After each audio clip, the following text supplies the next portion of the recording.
When a person is drunk, Yes, definitely. Does the amount of alcohol matter? Sure.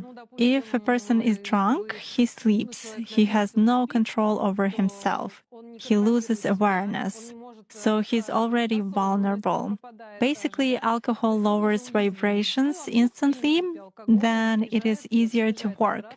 It is easier to attach an entity, and it is easier to take possession of a person's mind. Does it mean that it's more difficult to influence a person if he keeps his thoughts in purity? Yes, absolutely. When faced with various religions, it is very difficult to influence Muslims. They are in a constant connection with the egregore. They do namaz every day and read prayers on a daily basis. They are constantly under some kind of a dome, so it is very difficult to influence them. When you start impacting a person, he begins to address in a prayer. Indeed, many of them are very different from those who come to church only when everything is bad in their life. They come to pray, and then for 5 years they forget about God, some canons, and so on. Muslims, as a rule, passionately believe and passionately give energy to their egregore, and this egregore protects them very well.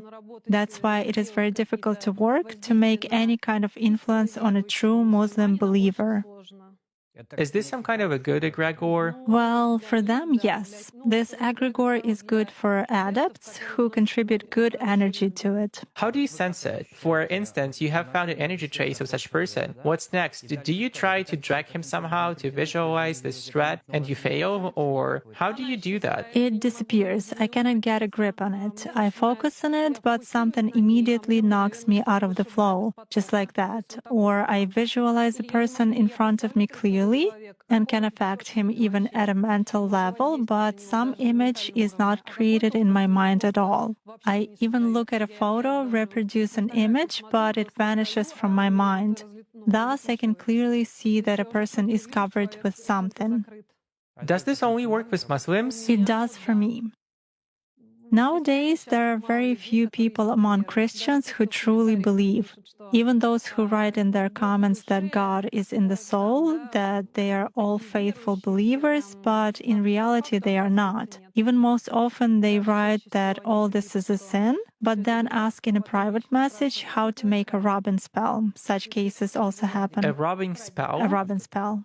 What is it? It means pulling off luck or some benefits, beauty, money, success. In other words, pulling off something good from another person. There is shifting when we dump some crap on someone else, and there is pulling when we take something good from another person. Jana, could you please tell us if there are people to whom you cannot connect or influence them by various magic methods in any way? There are such people. If there is ritual protection on a person, it's not even possible to connect through cards. If someone has put ritual protection over him, or if an entity is in a person's service, it is also difficult to do that.